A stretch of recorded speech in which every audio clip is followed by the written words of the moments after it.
Bien, on va peut-être commencer, et ceux et celles qui nous rejoindront entreront et prendront la causerie en cours.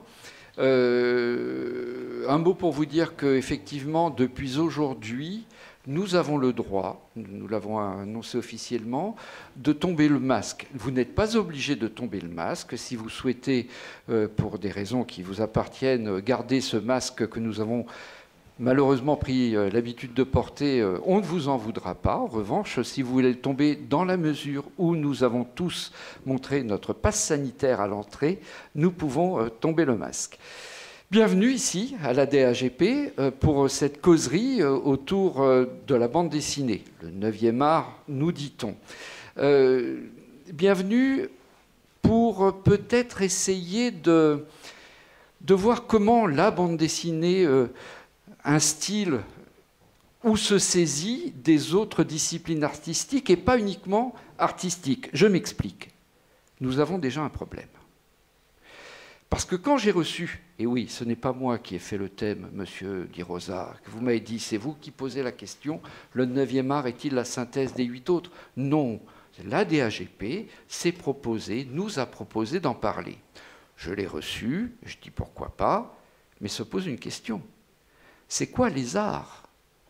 Alors il y a, je le sens bien du côté de la DAGP, une vision contemporaine pour se saisir de ces définitions et de se dire, allons-y, que nous aurions là un art qui serait l'architecture, le premier d'entre tous, le deuxième qui serait la sculpture, le troisième les arts visuels, la peinture, le dessin, etc., le quatrième la musique, le cinquième la littérature, poésie, dramaturgie, le sixième les arts de la scène, le septième le cinéma, le huitième, vous savez qu'on l'a gardé pendant un moment, le huitième, sans lui donner, lui accorder un quelconque nom, parce qu'on pensait le donner à la télévision.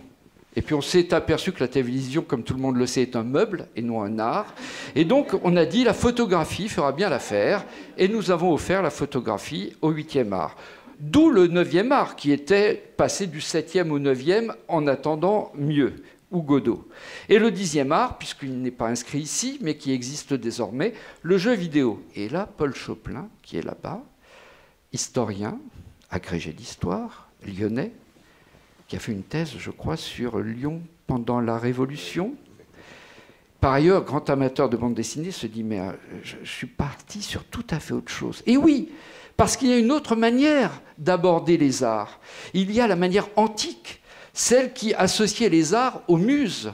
Vous savez bien, les 9 muses, fils de Zeus et de... Enfin, son nom m'échappe toujours, mais j'ai un moyen mnémotechnique pour en souvenir, Mnémosyne.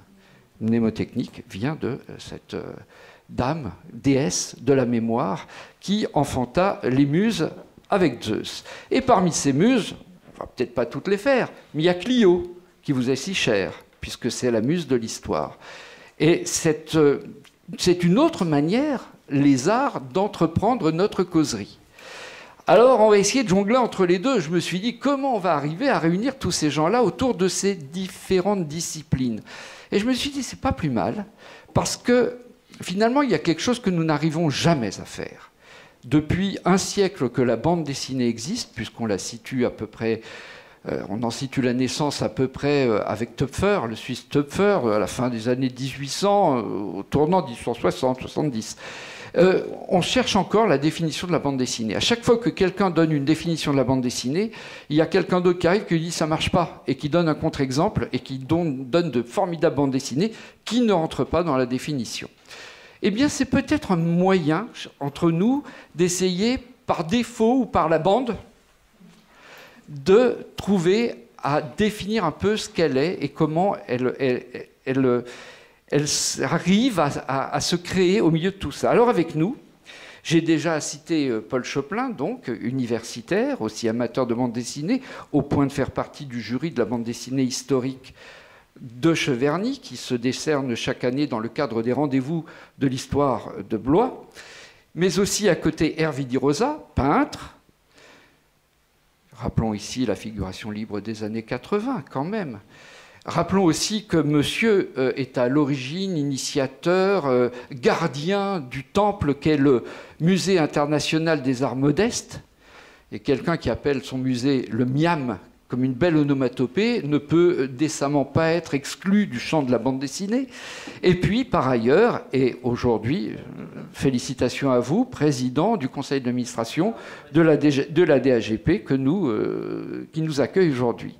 À côté de vous, Nadja plasticienne, autrice, ou auteur, hein, comme vous voulez, illustratrice, auteur d'albums jeunesse, une soixantaine, je crois, désormais à votre actif, dont le fameux Chien bleu, qui date de la fin des années 80, je crois, et qui est désormais à sa place dans toutes les bonnes bibliothèques jeunesse et considéré comme tel, un chef-d'œuvre, mais aussi autrice de bande dessinée. C'est plus récent, mais c'était au début des années 2000, je crois que vous y êtes mise. Oui, tout à fait. Voilà. Et nous avons d'ailleurs les 2 dernières productions de Nadja devant nous, parce que c'est un jeu entre l'album jeunesse et la bande dessinée. Nous en dirons quelques mots tout à l'heure. Et à vos côtés, Fabrice Douard, qui lui est peut-être le garant du sérieux de ce qui se passe ici, puisque nous avons parmi nous le musée du Louvre.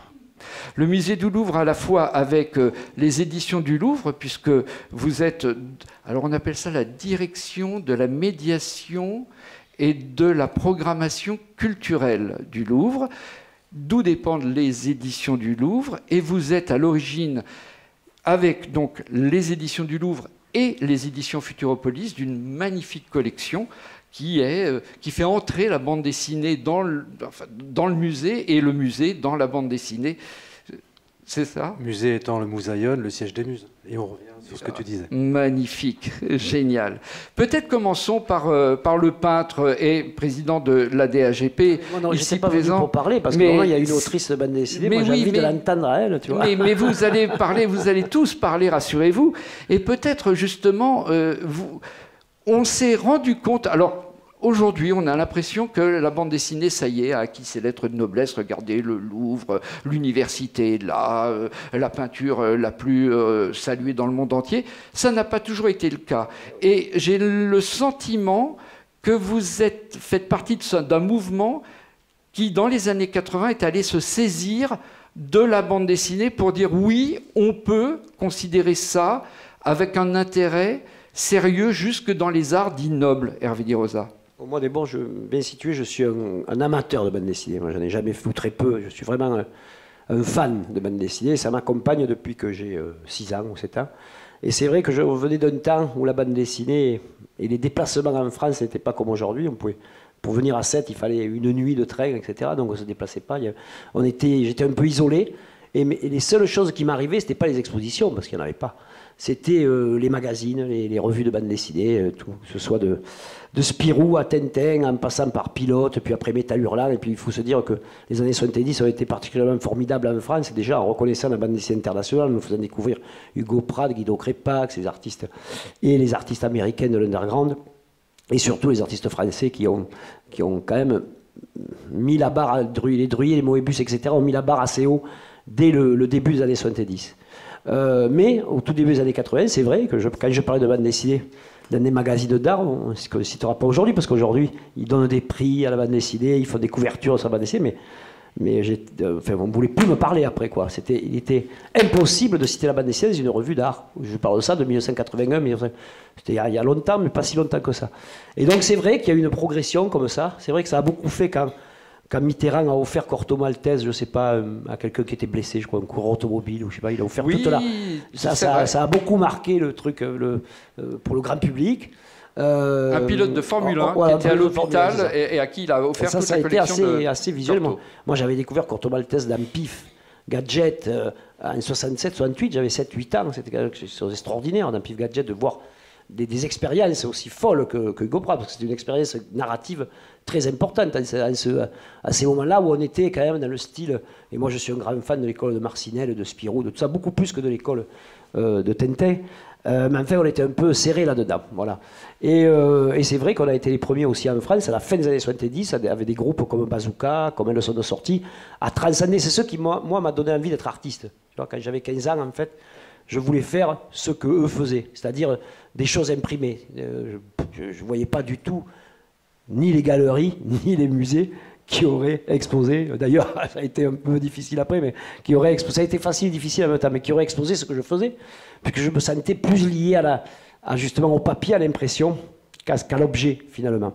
Bon, j'ai très vite compris que ce n'était pas mon domaine, d'ailleurs, celui qui me l'a fait comprendre, c'était Jean-Paul Mouget, notre historique patron de la revue À Suivre, Feu, et l'homme qui avait amené Corto Maltese dans Pif Gadget. Voilà, et qui avait créé la revue À Suivre, toutes les éditions toutes les plus grandes bandes dessinées de Casterman. Qui était rue Madame, juste à côté. Et quand je suis arrivé à Paris en 1978 pour entrer à l'école des arts décoratifs, il m'avait viré. J'étais allé le voir. Il m'avait dit, mais tu veux prendre pour un con de me faire voir ça? Il m'était fait engueuler. J'étais parti. Et alors, il y a une anecdote, c'est que 15 ans après, en 92, j'avais participé, je raconte toujours cette histoire parce qu'elle est marrante, j'avais participé au festival de Sierre, où chaque année, c'était un grand festival en Suisse, où il faisait une exposition d'un artiste contemporain et d'un auteur de bande dessinée. Et cette année-là, c'était Hugo Pratt, j'avais beaucoup de chance, parce que j'ai pu passer 2-3 jours avec lui, tu vois, ça c'était quand même formidable. Et je revois Jean-Paul Mougin, 15 ans après, et il me dit, tu sais, tu me dois beaucoup d'argent, parce que si je ne t'avais pas fait virer, tu aurais fait de la bande dessinée et tu n'aurais pas gagné ta vie comme aujourd'hui. Donc voilà, ça a été un peu un hasard que je suis devenu artiste contemporain, dirions-nous, mais ce n'était pas un hasard que j'aimais et que j'étais passionné par la bande dessinée, par sa structure même, par son invention même. Après, c'est vrai que au contact d'une vraie œuvre d'art, enfin au contact d'un original, dans un musée que j'ai eu à Beaubourg, mais bien après, quand j'avais 18 ans, 20 ans, quand je suis arrivé à Paris, voilà, les choses se sont déplacées parce que j'ai compris que la bande dessinée aussi, c'était quelque chose de très rigoureux, qui demandait beaucoup de discipline, beaucoup de travail. C'était vraiment... j'ai quelques amis qui font de la bande dessinée, ils sont quand même enfermés chez eux, à gratter sur des... Ils font... moi, je fais une peinture, ils en font 10 par page, quasiment certains. C'est très impressionnant. Je trouve que c'est très impressionnant.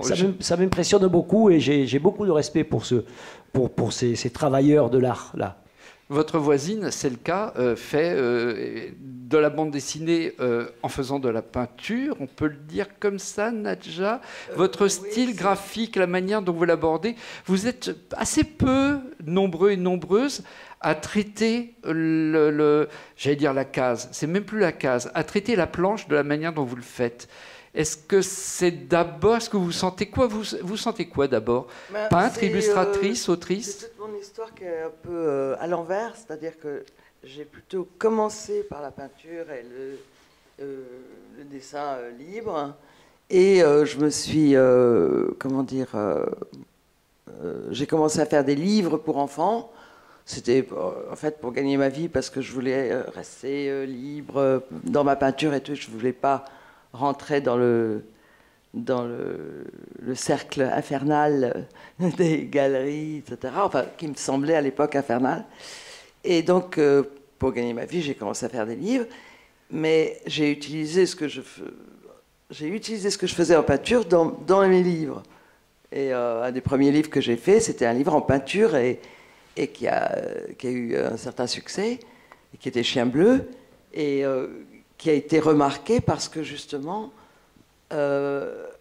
c'était comme vous disiez, une transgression quelque part, enfin, un mélange des genres, c'est-à-dire que on s'attendait beaucoup à l'époque pour le dessin, le livre pour enfants, à une image assez très lisible, avec une ligne claire, etc.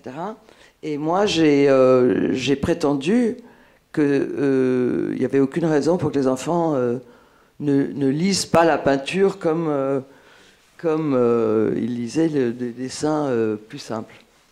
Donc c'est un peu comme ça, et je continue, en fait, à travers mes bandes dessinées, j'ai continué à faire le passage entre le dessin. Il me semble que la peinture, de par même sa matière, est une sorte de creuset. Enfin, c'est en manipulant cette matière que les idées arrivent, que les textes arrivent, que les personnages vivent.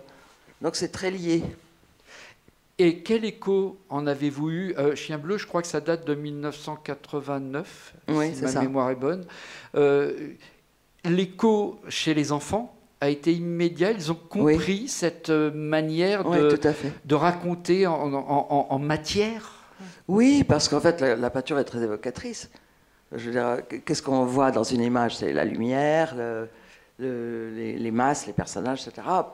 Que ce soit en peinture ou en ligne, moi je trouve quelque part que la ligne est c'est plus abstrait que la peinture, qui est plus proche presque du cinéma ou des l'écriture même, c'est presque... Ouais, aussi. C'est pour ça que l'illustration et la bande dessinée, c'est pas tout à fait pareil. La transcender, ce que pas mal font aujourd'hui, enfin pas mal, quelques-uns qui sont bons comme toi, mais comme vous, mais qui transcendent ça. Mais d'habitude, moi j'ai une grande admiration aussi pour ceux qui dessinent comme ils écrivent, quoi.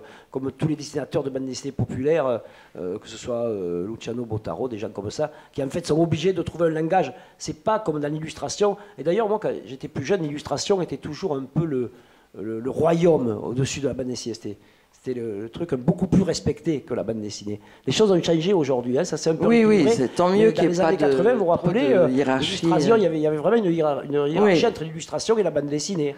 Hein, moi, je ne suis jamais passé par la case illustration parce que j'ai toujours écrit mes textes. Donc c'est pour ça que je disais que c'était très mélangé le geste et le... Oui, parce que vous faites vos textes aussi. Oui, c'est ça. C'est pour ça qu'on dit un auteur aussi, ou une autrice. C'est quelqu'un qui est... Ouais. Les artistes, et c'est dans assez une peinture, moi, il y en a des textes, mais ils y sont pas, on ne les voit pas, quoi. Ils y sont, les textes, les histoires, etc., mais on ne les voit pas. Alors qu'une autrice, un auteur, il y a ce travail de l'histoire, du texte, etc.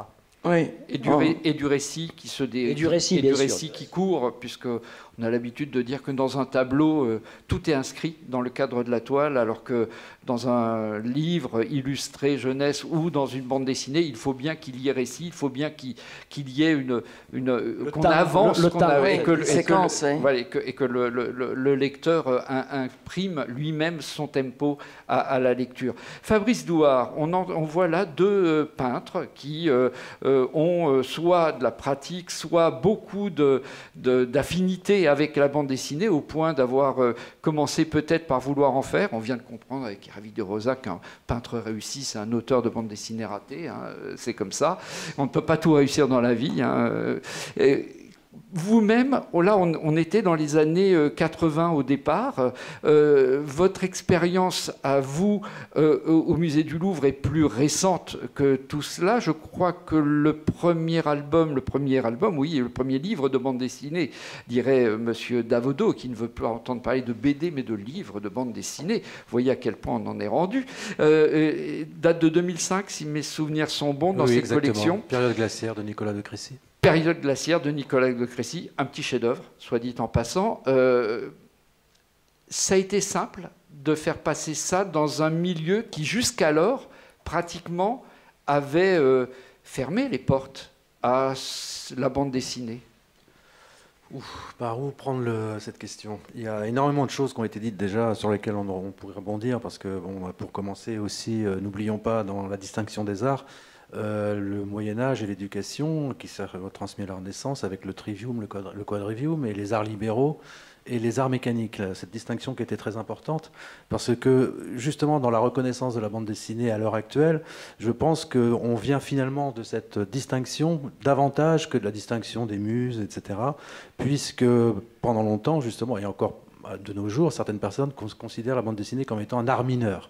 Donc ça serait intéressant de faire une distinction. Est-ce que vous voulez dire, c'est qu'il y a des arts qui dépendent que d'une main, l'artiste, c'est ça, on l'apprenait même en économie, il y a une œuvre unique et une œuvre qu'on peut reproduire aussi? Par la reproduction, mais aussi parce que les arts mineurs et la peinture faisait partie des arts mineurs, puisque la confrérie des peintres était intégrée dans la confrérie des pharmaciens, puisque les uns comme les autres utilisaient la matière. Donc à partir du moment où on utilise la matière et non pas qu'on ne se sert pas de son intellect purement, on fait partie des arts mineurs. Vous voyez, donc voilà, cette distinction est intéressante. On vient de très loin.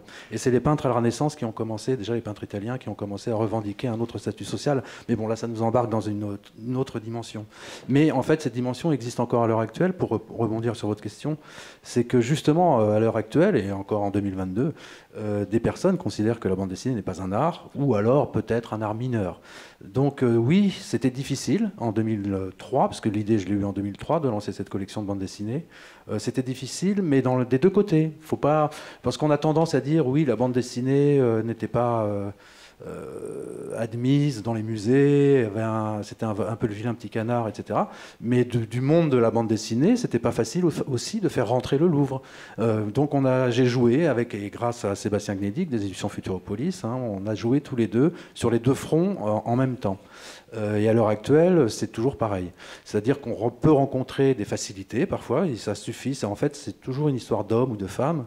On rencontre des gens qui sont convaincus par ce projet, qui adhèrent, qui trouvent que c'est nécessaire, voire normal, que la bande dessinée étant un art comme les autres, et un art contemporain comme les autres. Alors après, ça revient sur cette histoire de synthèse ou non des autres arts. Là-dessus, il y a beaucoup à dire aussi. Parce qu'on ne prend pas l'art culinaire, notamment, non plus, hein, qui est le 10e. Parce que c'est la distinction, le 9e art, en fait, était le premier terme bande dessinée 9e art vient de 1964. Où on essayait déjà de donner un numéro aussi aux arts culinaires. Et la grande bataille a eu lieu entre la bande dessinée et la bouffe. Oh, le Lyonnais dit oui, oui, oui, oui. Donc, voilà. On y viendra. Donc, c'est la bande dessinée qui a gagné le numéro 9. Je vous dis tout de suite, n'allez pas sur Pâté en croûte ou Pâté croûte, parce que là, la bataille sera féroce. Et c'est vrai que cette distinction, et en plus c'est très drôle, est venue donc d'un auteur qui écrivait des articles dans des revues d'art culinaire, quand même. Donc c'est lui qui a donné le 9e art, qui a dénommé la bande dessinée 9e art en 1964, année de ma naissance, donc c'est pour ça que je m'en souviens très bien. Donc c'était difficile, mais j'ai eu la chance, l'opportunité de rencontrer à l'époque le directeur du Louvre, Henri Loiret, qui avait justement cette ambition d'inviter de nouveau les arts, et c'était tous les arts, c'est-à-dire la danse, les plasticiens, le théâtre, etc., au Louvre, d'ouvrir davantage le musée du Louvre dans sa société contemporaine, qui fait partie des statuts du musée, il faut le rappeler, hein, c'est-à-dire que dès l'ouverture du Louvre, en 1793, déjà on réservait une journée entière fermée au public, mais qui était dédiée aux artistes contemporains pour qu'ils viennent s'inspirer des œuvres et des collections qui étaient dans les salles du Louvre, afin qu'ils s'inspirent des grands maîtres, comme on disait, pour créer leurs œuvres. Donc Henri Loiret avait repris cette tradition qui était un peu devenue désuète au XXe siècle, et il l'a relancée, dynamisée, et c'est à partir de là que j'ai eu l'idée en disant, ben oui, voilà, la bande dessinée est un art contemporain comme les autres, invitons-la également. On ne peut pas l'inviter à venir faire des cases ou des planches sur les murs du Louvre, mais il fallait en faire un livre, évidemment. Et j'ai eu l'oreille de Loiret qui m'a dit, écoutez, j'y connais rien, mais vous avez carte blanche, effectivement, la bande dessinée doit faire partie aussi de ces invitations. Et de fil en aiguille, d'album en album, on a pu continuer à faire cette collection. Qui aujourd'hui compte à peu près 25 titres. Non, on en est à 20 titres avec les éditions Futuropolis, et puis nous avons lancé aussi une collection jeunesse avec Delcourt, où là on en est à 5-6 titres là, déjà. Voilà. Futuro qui a fait également avec le musée d'Orsay. Et avec Orsay, on a fait 4 titres. 4 titres, Moderne et Olympia. Alors, vous ne les voyez pas, évidemment, mais nos chers auditeurs et auditrices voient derrière vous, sur l'écran, passer quelques titres qui correspondent peu ou prou à cette définition de bande dessinée, peinture, bande dessinée, musique, bande dessinée, sculpture, bande dessinée. L'historien Paul Choplin, donc on disait universitaire, Lyon 3. Lyon 3, oui. Lyon 3. Vous êtes également. On voit d'ailleurs la couverture d'un des livres que vous avez votre signature, votre nom est sur une demi-douzaine de livres au moins, et dont la bande dessinée, l'âge des Lumières, le siècle des Lumières en bande dessinée que vous avez co-dirigé. Oui. Avant peut-être de parler des rapports entre l'histoire, entre Clio et le 9e art, de ce que vous venez d'entendre sur l'aspect historique des choses, c'est une question que vous vous posez quand vous en discutez, par exemple avec Pascal Horry, que vous côtoyez de temps en temps également. Et maintenant, la bande dessinée, grâce à Pascal Horry, est à l'Académie française, et nous en sommes très heureux. Vous parlez de ça, de cette émergence et de cette reconnaissance de la bande dessinée ? Oui, je crois que la chronologie est un petit peu la même. Je crois que les années 2000 ont vraiment été un déclic. Effectivement, il y a eu des pionniers à l'université, et le nom de Pascal Horry s'impose, grand historien du culturel et de la bande dessinée, avec son étude sur le petit nazi illustré, le Téméraire, la presse, revue bande dessinée pendant l'occupation. Voilà, donc c'était plutôt une histoire de la bande dessinée, mais Pascal Horry, c'était aussi des chroniques BD dans des revues d'histoire.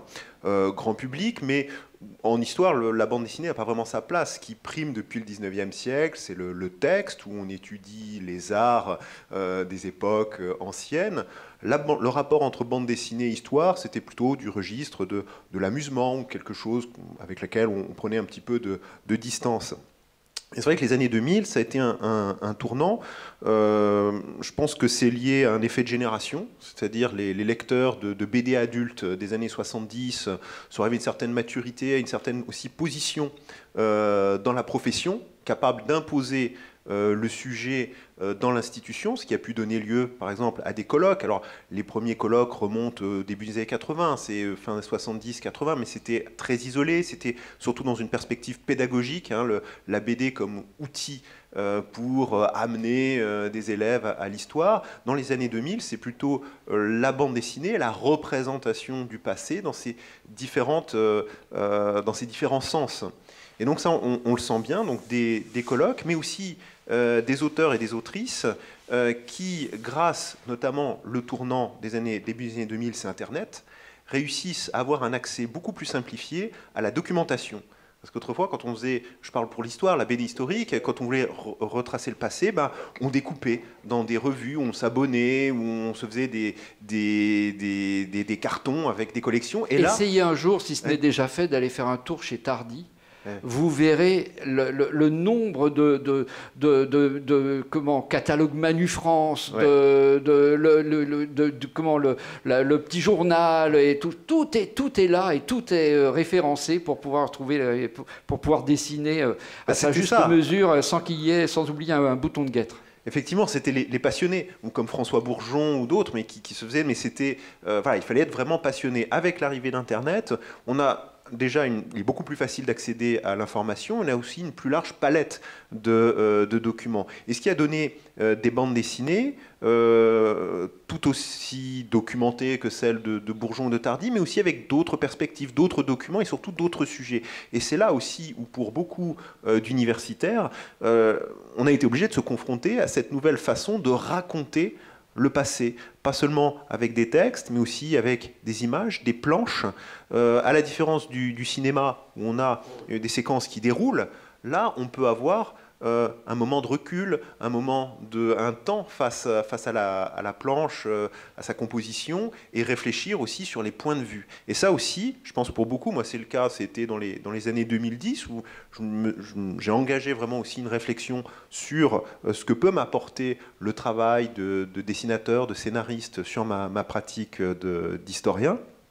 Et donc, voilà, aujourd'hui, c'est quelque chose qui ne choque plus, qui n'est plus... Alors, il y a toujours des réactions autour des petits Mickey et la BD qui est plutôt un amusement, un délassement. Mais je crois que maintenant, la perspective a bien changé. Je pense à l'université, on voit le nombre de colloques, de publications, de revues scientifiques dédiées à la bande dessinée se multiplier.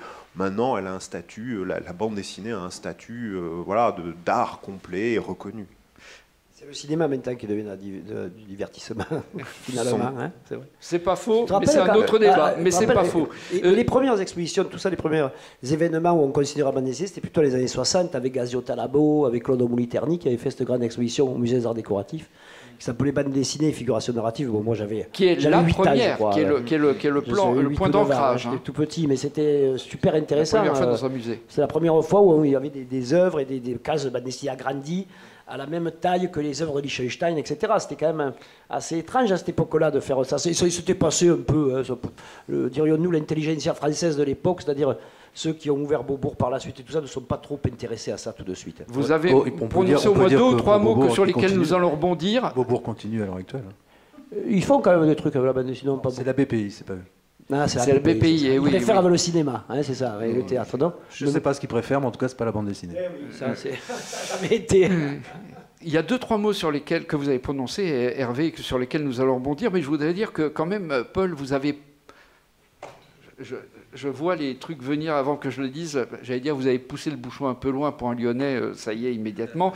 Vous avez fait vous avez piloté, vous avez été commissaire d'une exposition à Vizille, où vous avez terminé par des planches de manga, alors que c'était une exposition très sérieuse, historique. Oui.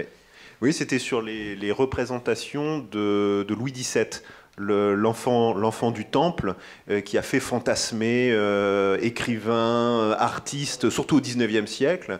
Et donc il y avait une production considérable. Et le musée de la Révolution de Visy tient notamment un grand tableau, un grand format sur le Louis XVII au temple, très misérabiliste, voulait organiser une exposition autour de cela. Et donc on est parti dans les arts et on s'est aperçu qu'au XXe siècle, il était encore très présent, c'était quelque chose, ce mythe intéressait, notamment le grand public. Et après la Seconde Guerre mondiale, il ne faut pas oublier que André Castelot, Alain Decaux ont commencé leur carrière sur ces histoires autour de Louis XVII. Et donc le théâtre, la télévision et la bande dessinée. Et donc la présence de la bande dessinée s'imposait, puisque c'est un thème qui revenait dans la presse jeunesse et dont les mangaka japonais se sont emparés et donc ont donné lieu à une production assez originale en reprenant, c'est intéressant de revoir aussi recycler dans la bande dessinée toute la peinture du 19e siècle. Hein, moi j'insiste sur ce point pour la BD historique, l'influence profonde des peintres d'histoire du 19e siècle qui ont été très négligés, un peu pompiers, réalistes et en fait qui sont toujours une boîte à images pour les auteurs. Et comment les mangaka japonais reprenaient cette iconographie, ça faisait un dialogue avec les peintres du 19e qu'on exposait, et comment ils réinventaient, ils fantasmaient aussi cet univers. C'était suffisamment sérieux pour ne pas qu'on y voit un abêtissement de l'histoire ? Non, je pense pas du tout dans la façon dont c'était présenté, parce qu'on voyait les supports et comment un mythe narratif, un récit, hein, c'est surtout autour de Louis XVII, c'est la misère, la déchéance d'un enfant, mais aussi la croyance en une hypothétique survivance, comment son récit ont engendré des images, et on voit que la bande dessinée, la force de la bande dessinée, c'est aussi proposer un récit tout aussi fort, tout aussi poignant, captivant, mystérieux, que les autres arts, parce que l'exposition s'ouvrait sur des séquences filmées de films muets ou de films des années 50. Et on voyait bien, justement, les différents arts s'emparer de la même histoire et de la faire vivre avec beaucoup de points communs, mais aussi chacun sa force d'expérience. Et la bande dessinée, et donc le manga, avait son mot à dire, son originalité dans la construction de ce topos historique de la captivité de Louis XVII au Temple. Nadja, art et technique.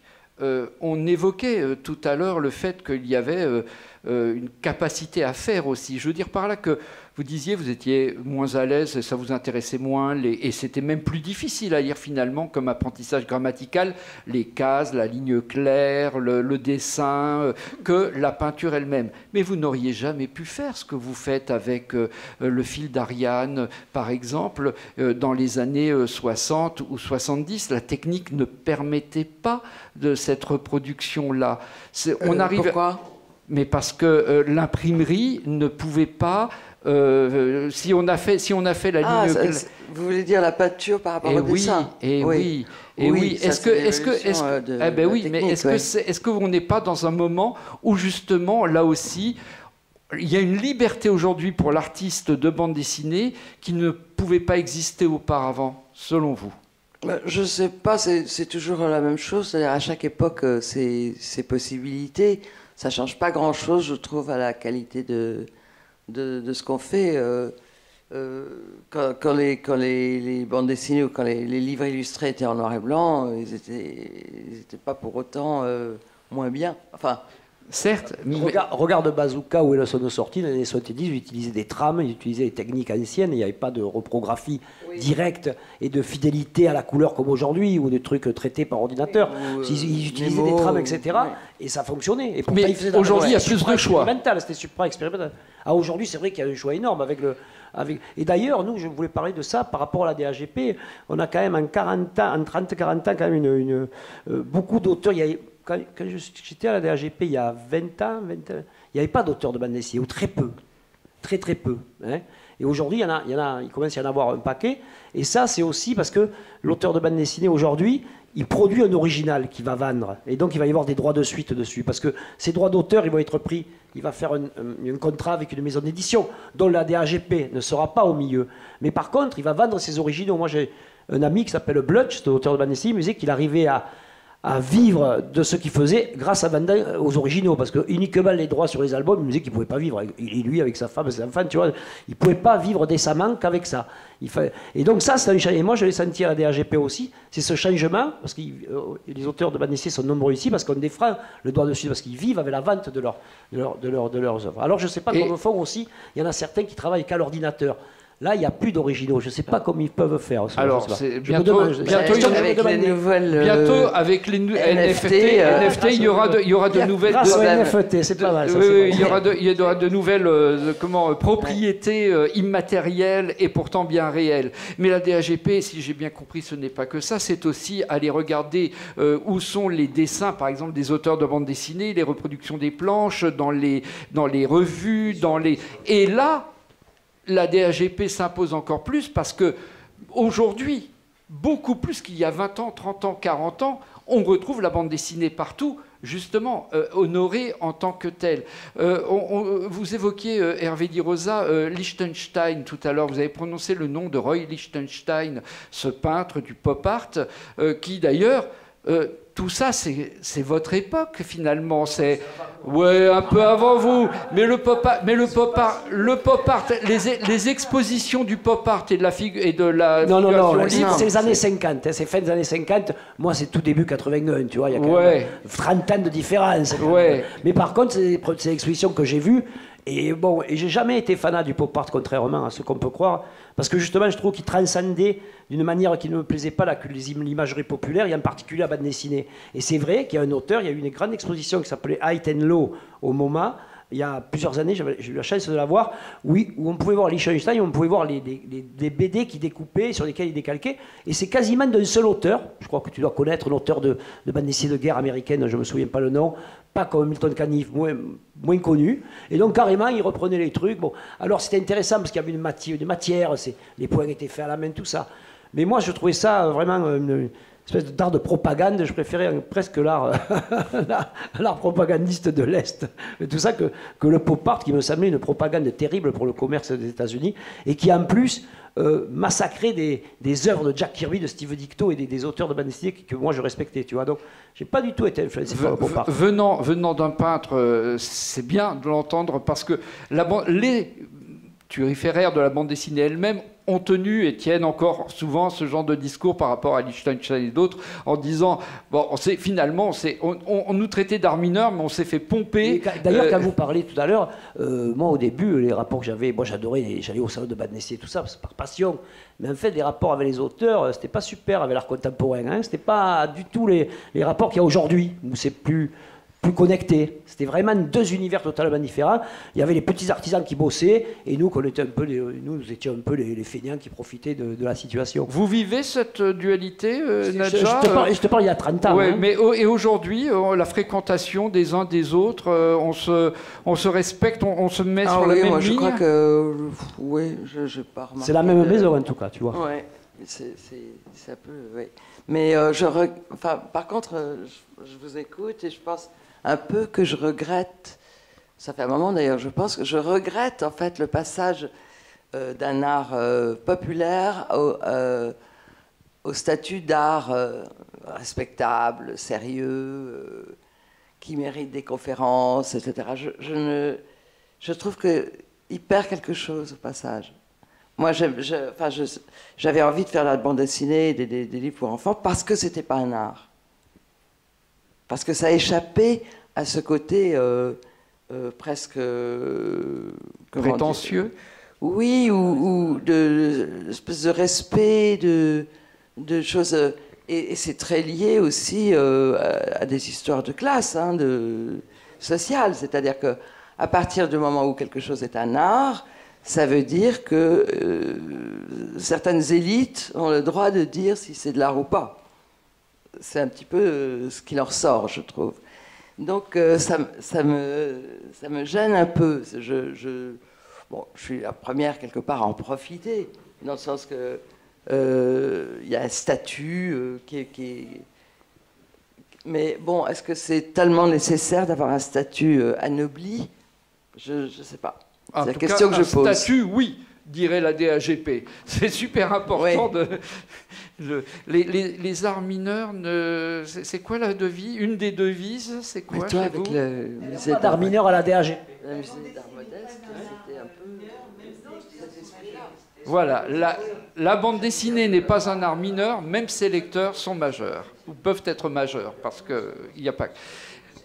Vous avez prononcé le nom de Blutch, on rappellera ici que Blutch, auteur de bande dessinée, respectable et qui a fait vraiment dans très large palette, je dirais, de production, a eu il n'y a pas si longtemps, c'était il y a 2 ou 3 ans à Strasbourg, pas moins de 5 expositions dans les musées, en même temps dans les musées de la ville. C'était magnifique et c'était une reconnaissance incroyable. Et puisque nous reparlons musée, on disait à quel point le musée du Louvre, effectivement, a échangé avec la bande dessinée à travers cette collection, mais pas seulement.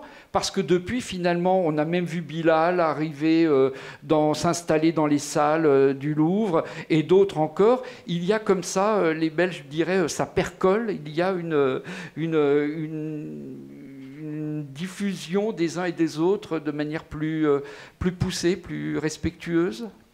Certainement, puisque ça arrive, donc on ne peut pas le nier, mais oui, tout à fait. C'est une fois de plus toujours à l'initiative d'Henri Loiret. C'était au départ, on ne devait faire que 4 ouvrages de bande dessinée, et pour voir ce que ça donnait, parce que le Louvre n'a pas vocation à être éditeur de bande dessinée non plus. Et puis, on s'est rendu compte que ça fonctionnait très bien. Comme vous l'avez dit, déjà Nicolas de Crécy, chef-d'œuvre, il fonctionne très bien d'un point de vue financier aussi, d'un point de vue populaire, d'un point de vue, enfin à tous les niveaux. Ça renouvelle évidemment l'image du musée.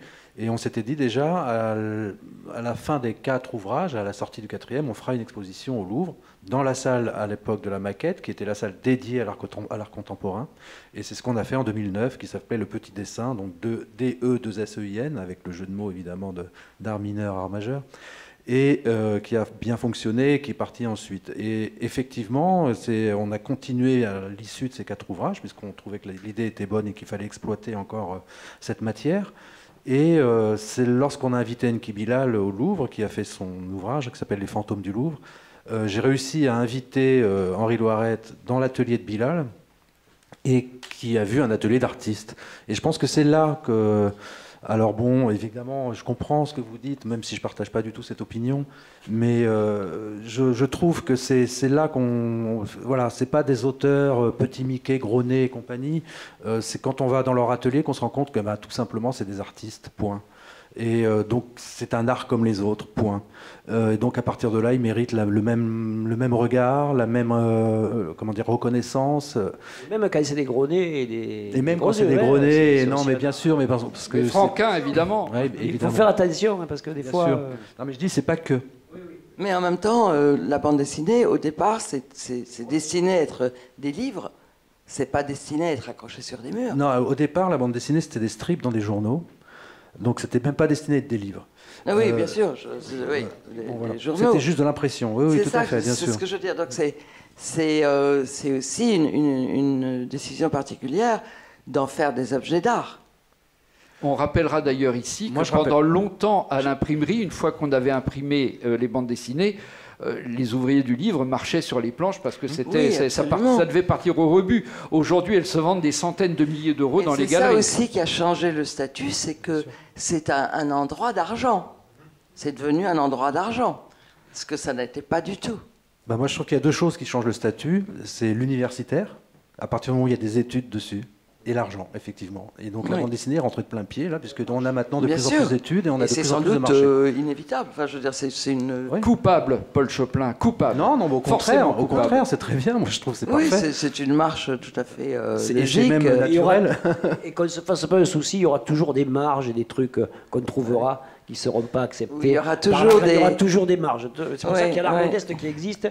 On trouvera toujours des marges que les grands musées et les grands éditeurs ne feront pas.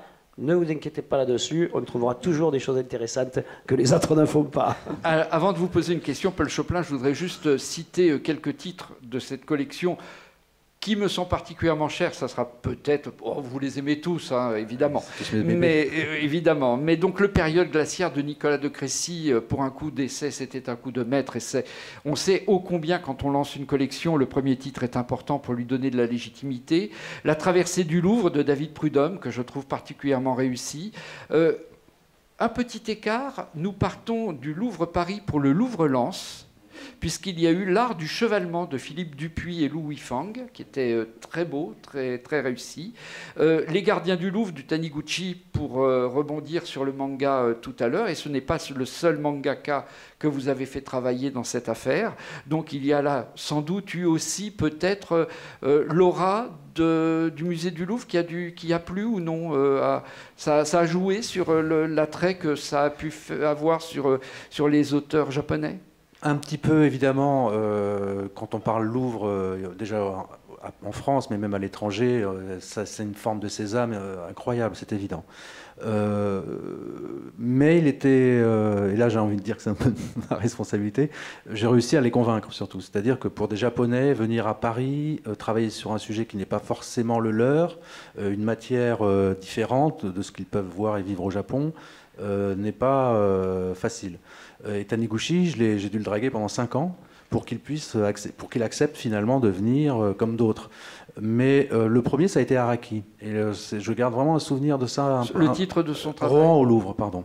Et Hirohiko Araki, qui est l'auteur de Jojo Bizarre Adventure, je ne sais pas pour les lecteurs de manga si vous connaissez, qui est certainement l'une des séries de manga les plus anciennes maintenant au Japon, qui est toujours en activité, qui lance des séries, des animés, qui passent sur Netflix, etc. Et lui, depuis longtemps, avait envie de faire quelque chose avec le Louvre, mais ne trouvait pas la clé. Et c'est lorsque je l'ai rencontré au Japon que là, la liaison s'est faite. Et il est instantané. Il a réussi à convaincre son éditeur, parce qu'au Japon, c'est aussi très compliqué de travailler avec les éditeurs japonais. Et il est venu à Paris très rapidement, et ça rejoint ce que vous disiez, c'est-à-dire que lui, il a, dans son ouvrage, donc il a fait Rohan au Louvre, qui est un spin-off de la série Jojo. Alors un spin-off, c'est un extrait d'une longue série où on va mettre un focus sur un personnage qui est secondaire pour donner un peu plus d'ampleur, d'étoffe à ce personnage, surtout s'il est apprécié des lecteurs. Donc voilà, on va faire une sorte d'univers pour ce personnage, le mettre un peu en valeur, mais qui est un peu hors de la série. Voilà. Et donc il a pris Rohan, parce que de plus en plus de lecteurs s'intéressaient à ce personnage qui, au contact, peut lire son stand, comme on dit. C'est-à-dire que la capacité surnaturelle qu'il possède, et de pouvoir toucher les personnes et lire leur mémoire, et ainsi connaître leur histoire, etc. Et donc pour le Louvre, c'était fascinant pour lui, parce que ce personnage arrive, et en touchant des tableaux, arrive à avoir des histoires, etc. Quelle est j'allais dire, la feuille de route de tous ces auteurs-là? Est-ce qu'il y a excusez-moi de ce terme religieux, est-ce qu'il y a une Bible? Est-ce qu'on dit, voilà quels sont les clous dans lesquels vous devez marcher? Surtout pas. Non, c'est une carte blanche. C'est-à-dire que vraiment... Si ce n'est qu'il faut quand même habiter, s'imprégner du Louvre et de ce qu'on y voit, les tableaux, les sculptures, le lieu. Oui, c'est ça. C'est-à-dire que carte blanche est donnée vraiment à l'imaginaire, à la création, au scénario. Évidemment, on peut en discuter, mais c'est surtout se servir d'une œuvre. Ça peut partir d'une œuvre simple, d'une salle, du public. Avec La traversée du Louvre, par exemple, de David Prudhomme, il s'est inspiré du public, Chavouet également. Et à partir de cela, en constituer un matériau scénaristique, et non pas un simple décor où on voit un bout de grande galerie et voilà, on a traité le Louvre. Non, pas du tout. C'est vraiment... quelque chose du Louvre doit faire partie de l'histoire et l'auteur doit s'en imprégner. Et même un gardien, si je me souviens bien du travail de Davodo sur Le chien qui louche. Oui, Bastien. Qui s'occupe d'un gardien. Je voulais encore citer Les sous-sols du Révolu. Révolu, Louvre, anagramme, de Marc-Antoine Mathieu, évidemment, s'il s'agit de jouer avec les mots et les dessins, et en noir et blanc. Pour rebondir sur ce que nous disions. En voilà. Je voudrais juste finir sur la question sur les mangaka quand même, parce que c'était important donc, pour le Louvre et pour nous. Il y avait une double ambition. La première était justement de dresser cette passerelle, comme je l'ai dit tout au début, entre le monde des musées dits classiques, académiques et compagnie, et le monde de la bande dessinée plus vivant. Les uns se regardaient à une époque, justement, au passage de l'an 2000, un peu toujours en chien de faïence, et donc c'était un peu renouveler le regard qu'on pouvait avoir les uns sur les autres. Et donc ça, c'était la première ambition. Mais la deuxième, justement, était, et ça une fois de plus, c'est dans les statuts du Louvre, le musée du Louvre c'est un musée dit ou voulu universel, donc il fallait répondre à cette diversité des collections, cette richesse incroyable du musée, je pense que tout le monde ici connaît ce musée, par un effet miroir de la collection du Louvre. Donc il était déjà dès le début difficile pour moi d'envisager de ne travailler qu'avec des auteurs franco-belges. Il fallait intégrer la diversité, la richesse, la singularité des autres mondes, dont le manga au Japon, et bientôt, j'espère, aussi les comics américains. Donc, et là, on en arrivera à une collection, entre guillemets, dite universelle, qui répondra au statut et aux collections du Louvre. Parfait. Paul Choplin, la dimension universitaire, on le disait, qui a contribué à cette reconnaissance, l'argent et le savoir et la connaissance. On va le prendre peut-être par un tout petit bout, qui est celle du prix de la bande dessinée historique de Cheverny, qui est effectivement remis dans le cadre de ces rencontres de l'histoire de Blois, ces rendez-vous de l'histoire de Blois, c'est-à-dire le lieu en France où désormais on magnifie le savoir historique, où tous les historiens viennent se retrouver, le public communie autour de l'histoire. Quelle est la règle ? Qu'est-ce qu'il faut pour qu'une bande dessinée puisse être dans votre sélection ? Il doit y avoir quand même des critères. Oui, mais juste avant de répondre, je voudrais juste faire écho à ce qui a été dit justement sur l'université comme outil de distinction de la bande dessinée, parce que c'est vrai, beaucoup d'éditeurs se servent par des postfaces, par des bibliographies du savoir universitaire pour légitimer une forme de bande dessinée, pour aussi valoriser des auteurs. Quand on produit une monographie sur tel ou tel auteur, ça s'accumule, donc ça veut dire que l'auteur est connu, il gagne en célébrité. Mais l'université, ça permet aussi de faire sauter par une étude critique, justement, les canons de la bande dessinée, et de sortir de cette logique des grands auteurs, et d'attirer l'attention du public sur les différents genres, sur les différents supports. Notamment, il y a la BD noble, qu'on cite, qui est, entre guillemets, la BD bourgeoise, on peut dire, mais il y a aussi, par exemple, quelque chose qui a longtemps, et qui commence tout juste à être étudié, les petits formats des années 70, cette bande dessinée populaire. C'est le Lyonnais encore qui parle. Mais oui, lecture de service militaire. Il y avait les éditions Lug, voilà, à oui. Lyon. Et ça, oui, c'est... Les petits formats, je crois que Laurent Mélican, qui doit être dans la salle, a beaucoup travaillé dessus. C'est ce qu'on appelait aussi les illustrés de gare, ce qu'on achetait dans les gares avant de prendre le train. Pour faire en sorte que au fond de la voiture, les enfants soient sages pendant tout le voyage. Et il y en avait beaucoup d'historiques. Et oui. Blake et tout ça. Exactement. Blake le rock. Et ça permet de parler aussi de ces auteurs, mais aussi des systèmes éditoriaux et de la façon, par exemple, dont des dessinateurs, des scénaristes étaient exploités aussi par des éditeurs pas toujours très, très soucieux des bonnes conditions de travail de leurs auteurs. Donc je pense que l'université, ça permet aussi de déjouer, de déconstruire ces systèmes de hiérarchie. Les dessinateurs pour Walt Disney italien aussi, c'est des études universitaires qui m'ont fait découvrir ça. Moi. Les Espagnols, beaucoup, ouais. Donc voilà, donc ça permet ça. Pour répondre à la question sur le prix Cheverny, donc c'est dans le cadre des rendez-vous de l'histoire de Blois. Les rendez-vous de l'histoire de Blois, il faut aussi signaler le contexte, c'est aussi très lié aux maisons d'édition. Parce que c'est arc-bouté un grand salon du livre, donc l'objet c'est surtout d'inviter des historiens des historiennes qui ont publié des livres récemment, donc il y a aussi cet aspect éditorial qui est très important. Et donc il y a des remises de prix, dont un prix donc, de livres d'histoire, le meilleur livre d'histoire pour la jeunesse, etc., et un prix pour la bande dessinée historique. Alors ce prix, il est composé d'un jury mixte, avec des historiens travaillant sur la bande dessinée, et des auteurs et des autrices de bande dessinée, et des membres du festival BD Boom, qui est le grand festival de BD de Blois. Et donc, on examine chaque année des bandes dessinées qui nous sont envoyées par les éditeurs. Donc, il y a déjà un premier tri. Les éditeurs décident ce qui est la bande dessinée historique. Le problème, c'est qu'est-ce que c'est que la bande dessinée historique ? Ça donne des conflits. Par exemple, pour les éditeurs, la BD western C'est pas de la BD historique, c'est un genre différent. Pourtant, ça se passe aux États-Unis à la fin du 19e, mais c'est pas de la BD historique, c'est un genre à part. Donc il y a ça. Puis nous, on demande aussi, on scrute les nouveautés et on demande aux éditeurs, mais c'est toujours les éditeurs qui ont le dernier mot, qui décident ou non qui va concourir à ce prix de la bande dessinée historique. Donc on reçoit, ça dépend des années, entre 60 et 80 volumes, des grands éditeurs, des éditeurs indépendants, qui proposent. Je vous interromps, il n'y a pas de frustration pour les universitaires qui ont le savoir, le critère de ce qui pourrait être un récit historique, c'est-à-dire peut-être basé sur des faits, des personnages, un sérieux de sources référencées, et de laisser les clés du camion aux éditeurs qui n'ont rien à voir avec tout ça. C'est le problème, c'est pour ça que je disais que aussi ce festival est très lié aux éditeurs, mais comme beaucoup de festivals, hein, le poids des éditeurs est important. Donc il y a cet aspect promotionnel, mais ça nous permet aussi de voir la production de petits éditeurs, d'éditeurs indépendants et de les valoriser. Et donc le choix, comment on sélectionne, on fait une présélection d'une douzaine d'albums, et puis après on se réunit et on vote.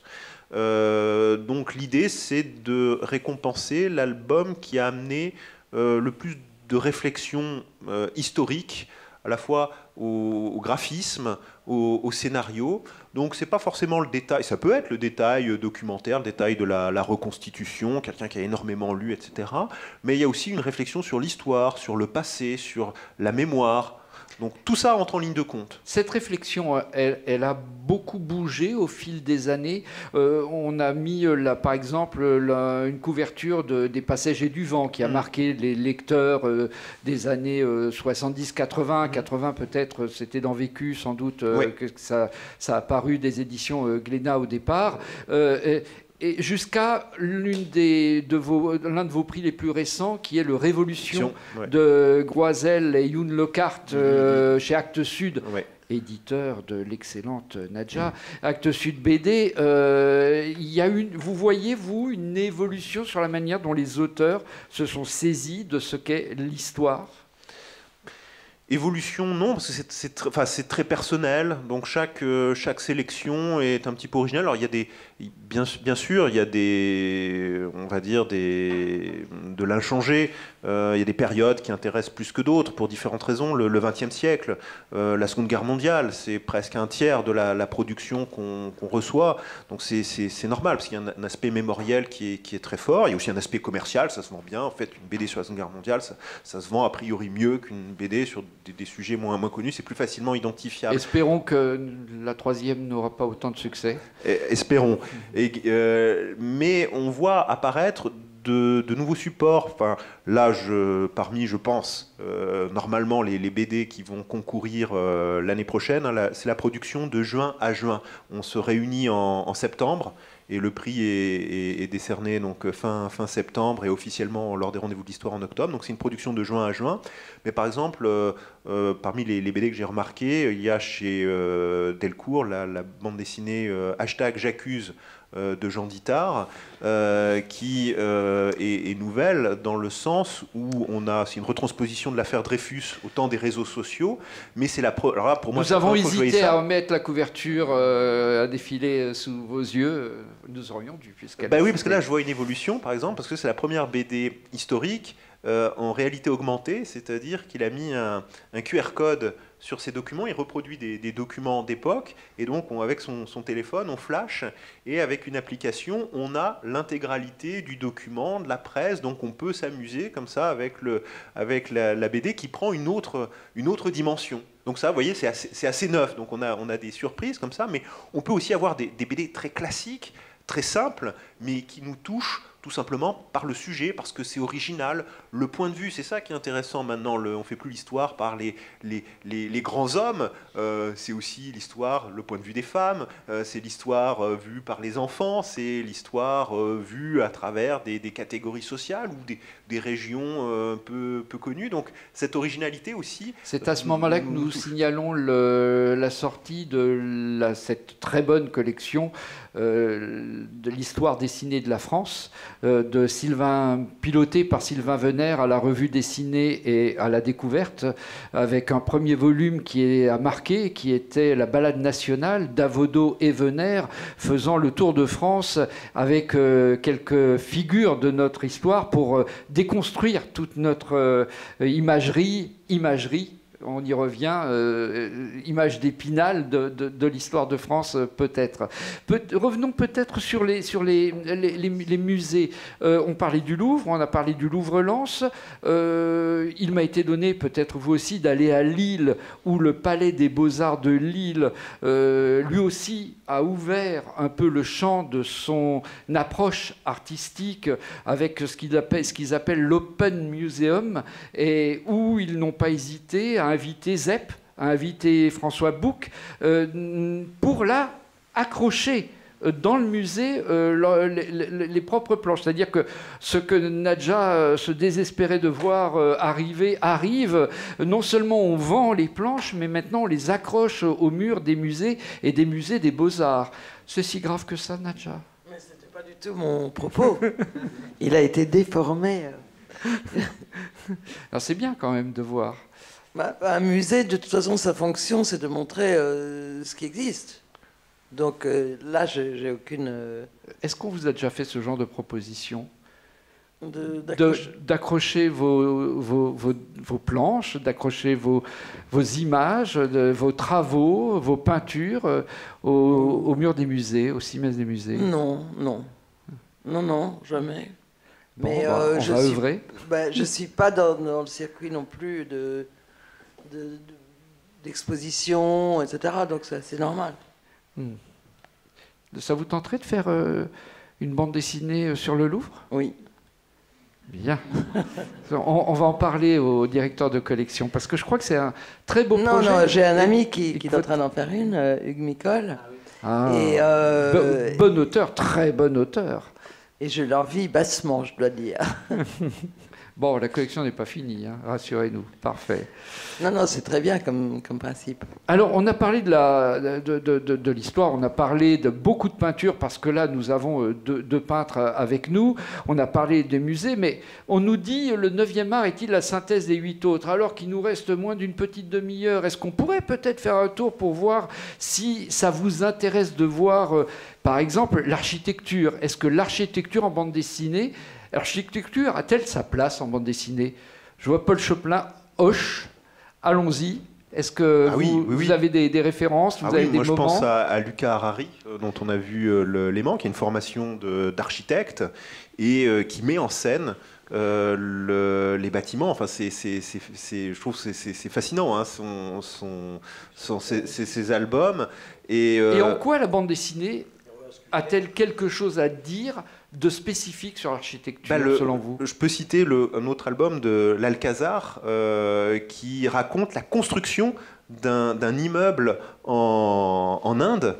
Et donc, qu'est-ce que nous dit la BD? C'est que l'architecture, la construction, c'est aussi une affaire d'hommes, de femmes, d'enfants qui habitent. Il y a ceux qui construisent, il y a ceux qui environnent. Et donc, par exemple, moi, l'Alcazar, ça a été un des grands coups de cœur de 2020. Je ne sais plus, oui, c'est 2020, cet album, il me semble. Vous pourriez faire partie du jury, non, de la DAGP, je crois, hein, puisque l'Alcazar, me semble-t-il, a eu le prix Révélation bande dessinée de la DAGP. Alors, je voudrais juste, parce que là, le nom m'échappe de... Je peux rajouter d'ici 15 jours, l'Alcazar sera exposé. Ah. Enfin, le projet suivant. Simon Lamouret. À ne pas manquer. À ne pas manquer. Et c'est édité chez Sarbacane. Non, chez Sarbacane, oui, comme Luca Harari. J'essaye de retrouver. Ok, très bien, effectivement. Alors, moi, j'aurais deux exemples aussi, bien sûr. Un pour justement l'art antique et l'archéologie.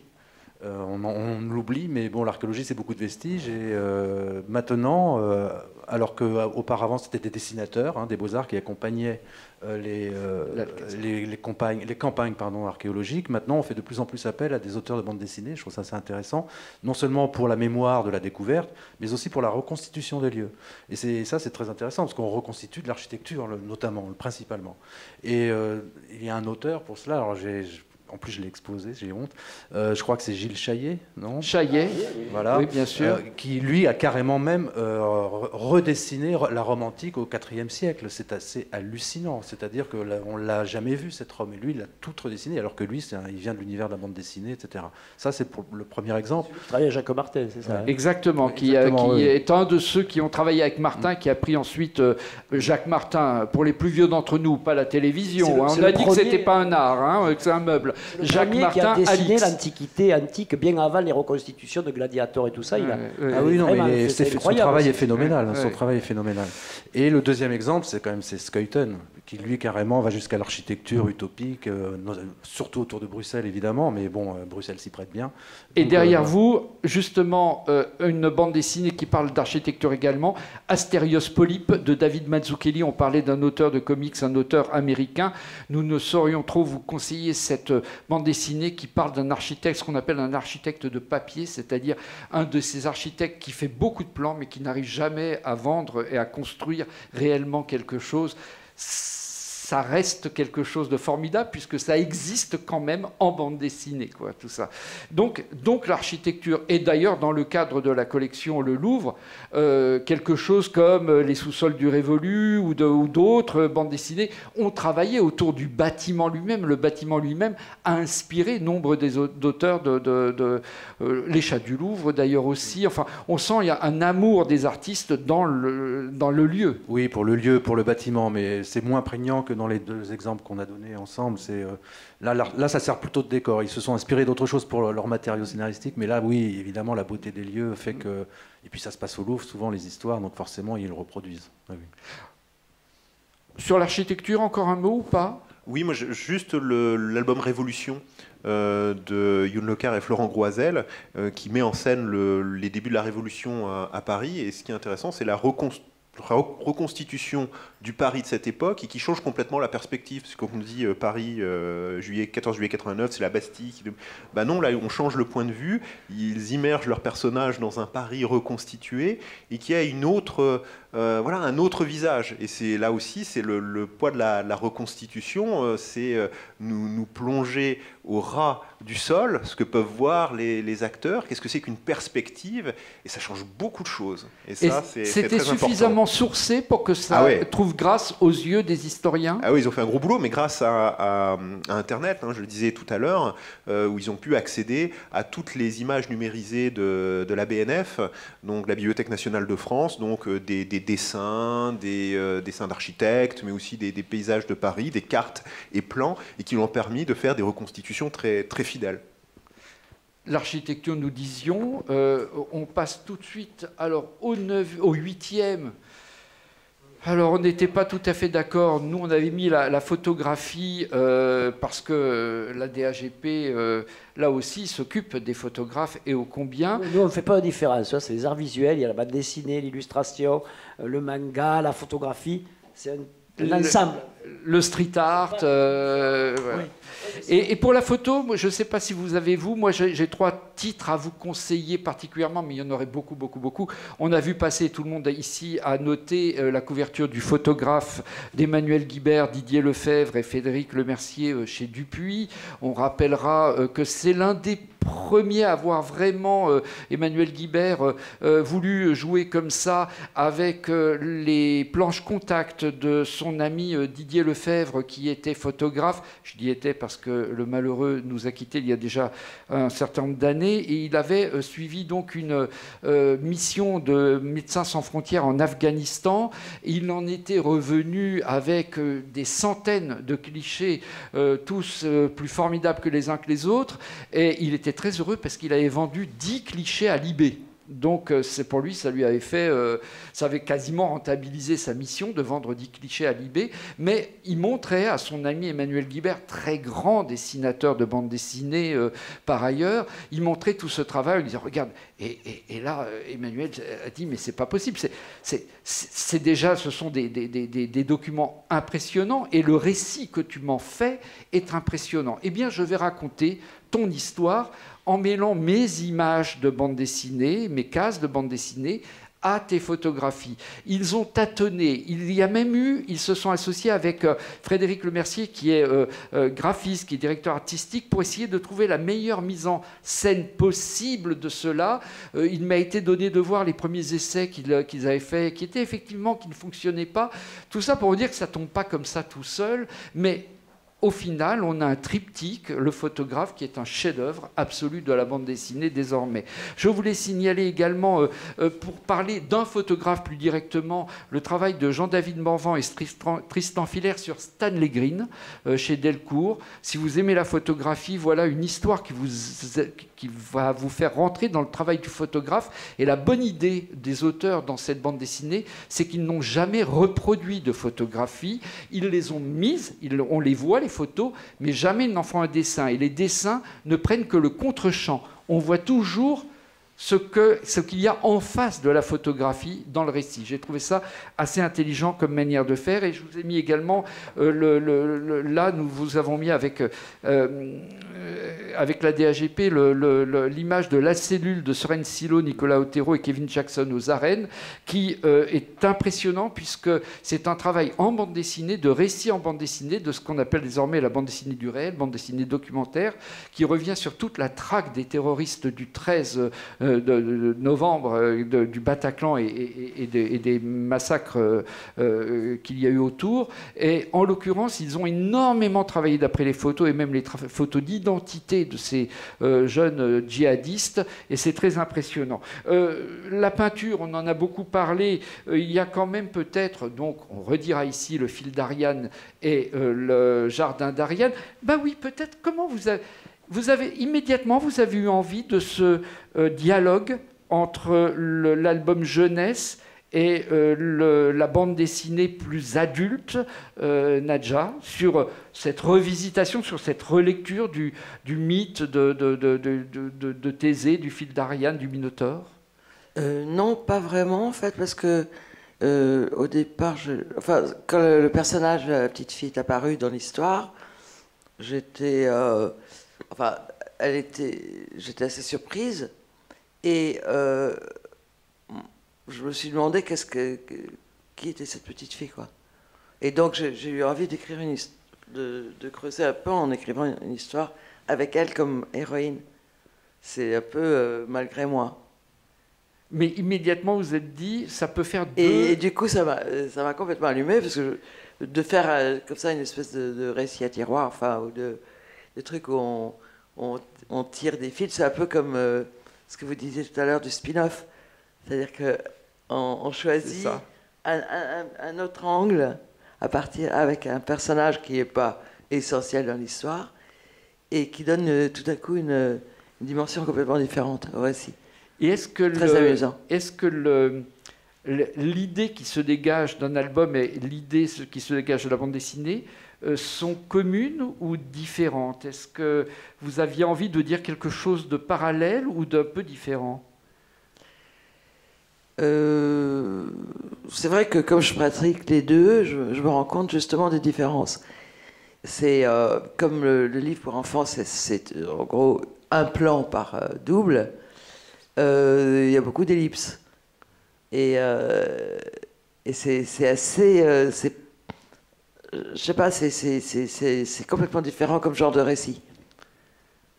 Et j'aimais bien avoir ce rythme différent.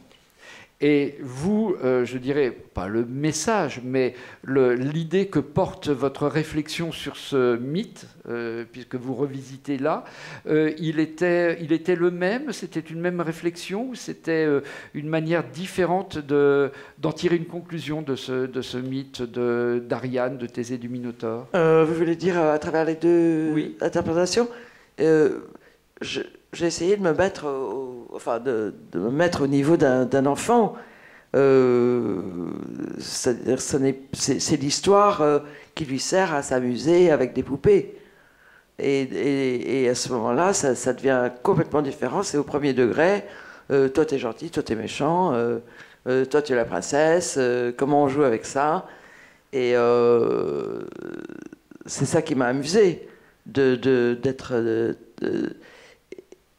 Et pour évidemment pour nous adultes, de lire un truc comme ça, ça nous fait penser, enfin, ça nous fait prendre du recul sur l'histoire qui se passe entre adultes, que l'enfant n'a pas forcément. J'ai traité l'histoire pour enfants vraiment en me disant que l'enfant qui le lirait n'était pas au courant des histoires d'Ariane et de Thésée, etc.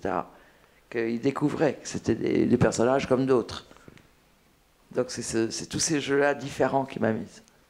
La peinture, disions-nous, on a cité là donc la collection. Il y avait aussi un Léonard de Vinci de Stéphane Levallois qui est assez étonnant et qui a d'ailleurs particulièrement, je crois, impressionné les commissaires de l'exposition Léonard de Vinci qui a eu lieu au Louvre et pour laquelle vous aviez associé l'exposition et le travail de Stéphane Levallois. Vraiment, je ne sais pas si vous connaissez le travail de Stéphane Levallois, mais il est extraordinaire. C'est c'est un pur génie du dessin, j'ai envie de dire contemporain.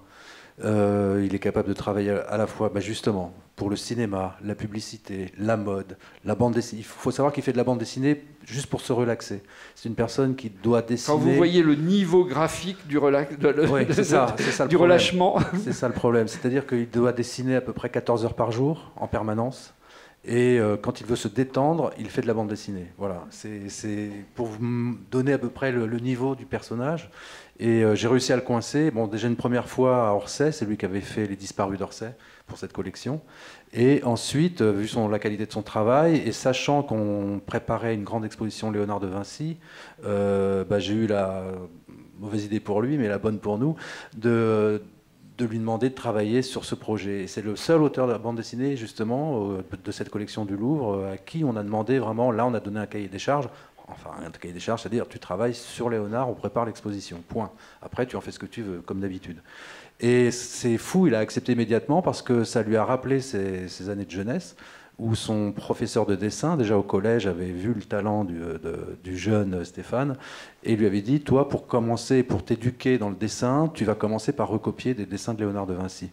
Donc pour lui, la boucle se bouclait, parce que justement, de l'apprentissage, il arrivait à faire une bande dessinée sur son maître adoré, si je puis dire.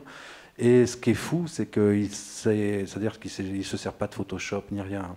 Il a juste pris, alors grâce à la base de données, il a pris l'ensemble quasiment des dessins, enfin une grande partie des dessins de Léonard, parce qu'il y en a quand même beaucoup avec les codex, et il les a recopiés, c'est-à-dire qu'il les a redessinés. Et ce qui est encore plus fou, c'est-à-dire que Léonard était gaucher, Stéphane est droitier, c'est-à-dire qu'il s'est habitué, il a pris du temps au début, mais il s'est habitué à faire les hachures, vous savez, de Léonard. Il a fait les hachures de la main droite, mais comme un gaucher, c'est-à-dire qu'il retournait sa main, etc. Et il disait qu'il arrivait au fur et à mesure du temps, il a mis 2 ans à faire l'album, hein, à la fin il m'a dit « Léonard m'a tué ».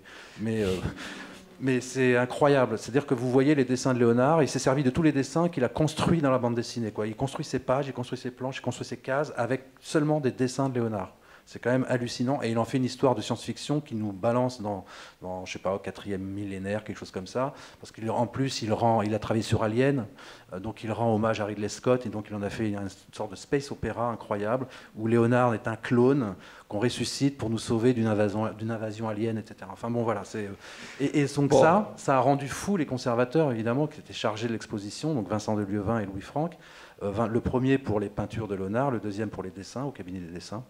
Et on a eu plusieurs entretiens, et ce qui était génial, parce que ça se passait au cabinet des dessins, et Louis, régulièrement, à chaque entretien, allait chercher des dessins originaux qu'il nous présentait, comme ça, qu'il nous posait sur la table.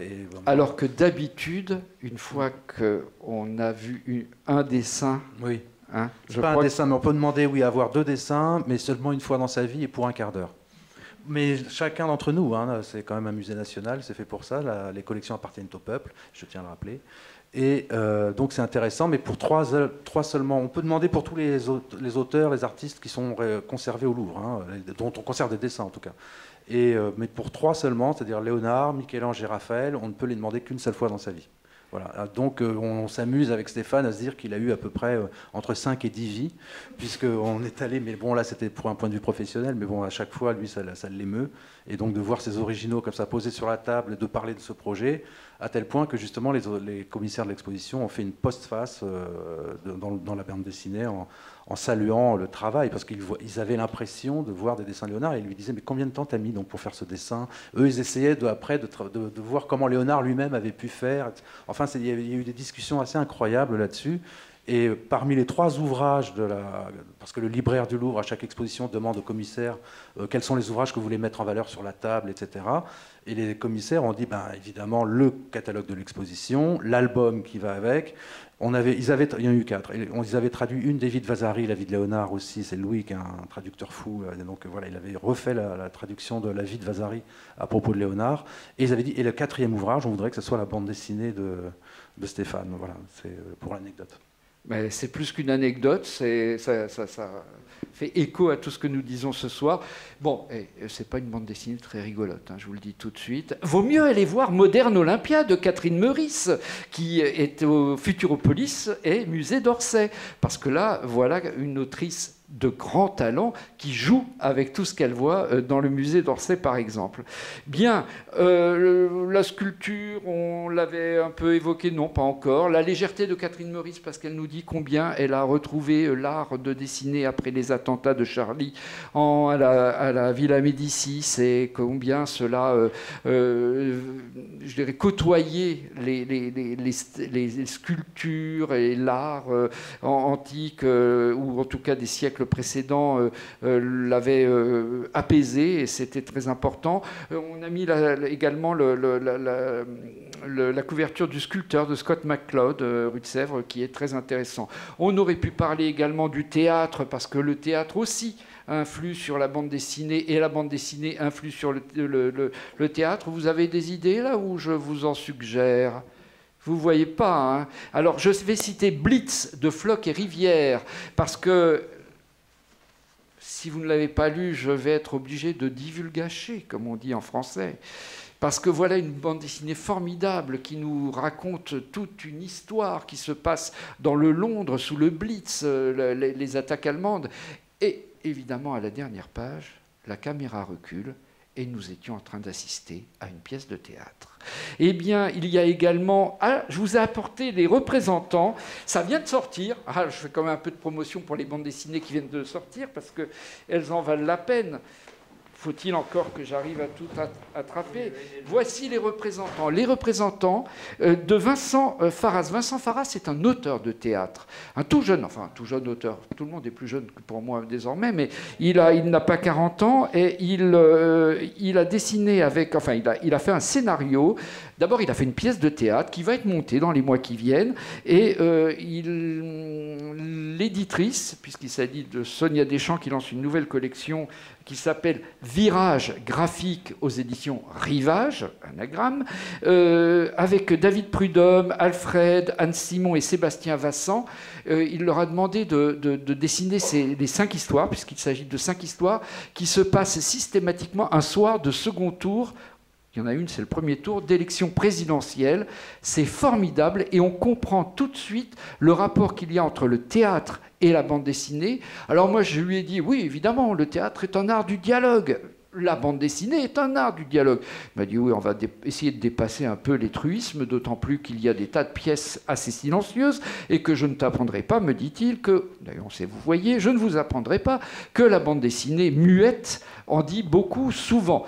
Il n'en demeure pas moins qu'on peut constater que l'un comme l'autre, on entre côté court et on sort côté jardin, ou l'inverse, si on est mangaka, par exemple. Mais en tout cas, il y a des tas de manières de se saisir du réel qui sont communes. Je vous conseille très fortement cette bande dessinée-là. Il y a aussi, tu connais, c'est un énorme livre c'est toute l'histoire du théâtre qui est en bande dessinée. Un livre assez vieux des années 70. C'est un très gros livre, et c'est toute l'histoire du théâtre depuis l'Antiquité jusqu'à aujourd'hui. Je ne connais pas. Si, je suis sûr que tu connais, c'est moi qui le raconte mal, mais c'est un livre très connu. Non. C'est en noir et blanc, enfin c'est une bande dessinée, c'est graphiquement raconté, quoi, comme une bande dessinée. Et c'est vraiment un livre que tous les gens de théâtre ont, tu vois. Moi je l'ai découvert avec des gens de théâtre, ce livre-là. Je ne doute pas que dans la sélection du prix de Cheverny, il y a eu ou il y aura des vivants de Raphaël Meltz, Louise Moatti, Simon Roussin. Voilà comment un écrivain se met à la bande dessinée, puisque Raphaël Meltz est d'abord un écrivain. Et là, il y a d'autres passages et une approche de l'histoire, une double référence à l'écriture, puisque les dialogues ne sont tirés que des écrits des personnages de cette bande dessinée. Il s'agit de la cellule de résistants du Musée de l'Homme, une des premières cellules de résistants à Paris au début de l'occupation allemande. Et tout ça va se terminer évidemment en drame, puisqu'ils ne sont pas suffisamment aguerris, ils seront quasiment tous arrêtés et la plupart n'en reviendront pas. Mais cette bande dessinée-là vaut largement la peine pour les questions que nous venons d'évoquer. Je viens de lire ce week-end, pas plus tard de ce week-end, je ne sais pas si vous l'avez déjà vu, Paul Choplin, La Terre, le ciel, les corbeaux, de Teresa Radice, je ne sais pas comment on dit, Radice et Stefano Torconi, qui sont un couple d'Italiens à la ville et au travail, et qui là chez Glénat ont réalisé, c'est extraordinaire, enfin moi j'étais passé à côté, c'est sorti il y a déjà quelques semaines, c'est extrêmement littéraire, ça s'appuie, chaque entrée de chapitre est un extrait d'une œuvre littéraire russe, il y a beaucoup de Tolstoï, de Dostoïevski, l'écriture elle-même est très riche littérairement, et puis ça fait du bien de se dire aussi qu'il y a des choses qui se passent en Russie qui sont formidables et très intéressantes à lire, et il n'y a pas que l'actualité. Et puis, toujours à propos de l'histoire, parce que j'ai beaucoup pensé à Paul Choplin en préparant, je ne sais pas si vous avez lu la Bibliomule de Cordoue, formidable. Alors ça, c'est un récit très grand public, mais extrêmement sourcé, semble-t-il, qui nous raconte eh bien, tout comment on pourrait le résumer? Vous l'avez lu, Paul? Oui, c'est... Allez, reprenez la parole, parce que là... C'est décrit comme un mule movie. Donc, sauver, ça pose une question, hein, comment on sauve les savoirs face au moment de destruction, le goût des hommes pour les autodafés, et donc comment on sauve le contenu de la bibliothèque de Cordoue, et on a comme ça un trio de personnages, plutôt un quatuor, puisqu'on rajoute la mule, qui porte une sélection de savoirs qu'il faut sauver des flammes. Et donc, c'est des péripéties, ça c'est très bien. C'est une BD d'aventure, mais qui fait aussi réfléchir. Donc, pour moi, c'est une très bonne BD, parce qu'il y a tous les ingrédients. Et ça se termine par une réflexion sur aujourd'hui, sur les savoirs ouverts, et comment on y accède, et comment on les garde. Alors, vous l'avez vu, hein, le 9e art est-il la synthèse des 8 autres? Sans doute pas. Et d'ailleurs, on le savait peut-être en commençant cette causerie. Mais pour autant, il insuffle, il profite des 8 autres, des 7 autres, des 10 autres, je ne sais plus combien on pourra en nommer art. Parce qu'il y a beaucoup sur la musique aussi, il y a énormément. Il y a beaucoup sur la musique. Alors la musique, j'avais moi aussi pris... Vous avez des titres en tête? Allez. Mais il y a des Français, non, j'ai pas de Français en tête. Il y a l'histoire de David Bowie par Michael Red, qui est assez hallucinante, sublimement dessinée. D'accord. Récemment. Et ben là, des bouquins punk de Mancouture aussi. Il avait fait un bouquin sur le punk il y a 2-3 ans qui était assez... Et bien sûr, le punk vient de sortir Malcolm McLaren de Manu Leduc, Marie Hénard et Lionel Chouin chez Futuropolis, qui est superbement dessiné, parce que c'est dessiné bien punk, je trouve, bien dur, bien déchiré. Et en même temps sort, et là on vous a mis la couverture, Les Sauvages Animaux de Desberg, enfin c'est pas celle-là, de Desberg et Johan Demore chez Casterman. Les Sauvages Animaux, c'est une évocation de Peter Grant, qui était le manager de Led Zeppelin. Alors, McLaren, d'un côté, pour ceux qui ne connaîtraient pas, était le manager des Sex Pistols, donc le punk, et de l'autre côté, Peter Grant, manager de Led Zeppelin, l'un des plus grands groupes de rock de l'histoire. La vis de Vance Taylor aussi récemment. Voilà, exactement.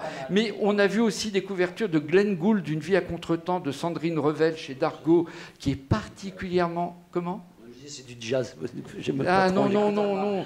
Qui est particulièrement... Et là, c'est intéressant parce que l'autrice Sandrine Revel est elle-même une pianiste assez fine, vraiment c'est son autre passion, et Glenn Gould est sa passion dans le piano, et je trouve que ça se sent totalement quand on lit son travail en bande dessinée, même s'il manquera toujours quand même un sens à la bande dessinée, c'est bien celui-là, peut-être le goût aussi. Hein, chez les Lyonnais, peut-on humer une bande dessinée? Je ne sais pas. Ça viendra, il y aura peut-être des BD augmentées avec l'odeur, mais on a de plus en plus des auteurs de BD qui ajoutent des playlists à la fin de leurs albums, donc on peut écouter la musique de l'album. Et ça ne date pas d'hier, puisque Causet le faisait déjà en 1975 avec ses premières aventures de Jonathan, un livre à lire en écoutant, et puis il nous proposait tout ce que l'époque proposait. Et je terminerai Casa aussi. Casa, il faisait des trucs Casa à écouter aussi. qui étaient formidables. Et je terminerai par Chinopéra de Li Ziwu et Men Xiaoyan aux éditions Patayo, qui est un Laporello que vous avez sans doute vu dans les couloirs de l'ADAGP déroulé, puisque nous sommes quelques-uns à l'avoir déroulé. Et il faut un grand espace. Ça se déroule sur combien de mètres 20 mètres. Il faut 20 mètres pour dérouler cette histoire de la modernité chinoise, formidable histoire, une BD, vraiment les racines historiques en sont fortes, puisque c'est la modernité qui arrive dans un village chinois, et nous allons voir quoi? Nous allons voir jusqu'à, comment on appelle ça, la modernité de quand vous faites semblant de chanter, enfin quand vous chantez sur des musiques, le karaoké, quand le karaoké va remplacer l'opéra chinois. Voilà. Je ne sais pas si vous avez une ou deux questions à poser à nos invités. Je suis très bavard et je vous prie de m'en excuser, mais vous avez la parole si vous le souhaitez. Oui, monsieur.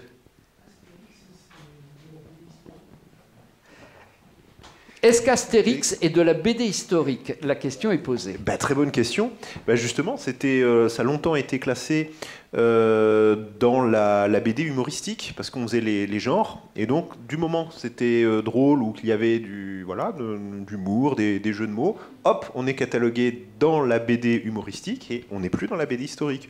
Or, on parle d'histoire dans Astérix. On fait même des jeux dans l'histoire entre l'Antiquité, le temps présent, l'Antiquité, la Seconde Guerre mondiale, très souvent.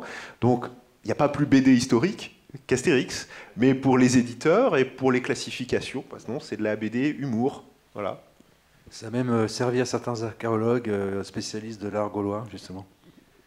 Mais au point qu'on nous dit, attention, les casques ailés, non, le casque d'Astérix, il n'existait pas comme ça, par exemple. On vous avait mis effectivement derrière vous Astérix et les Normands. Pourquoi? Pour la musique. Assurance Torix. Une autre question?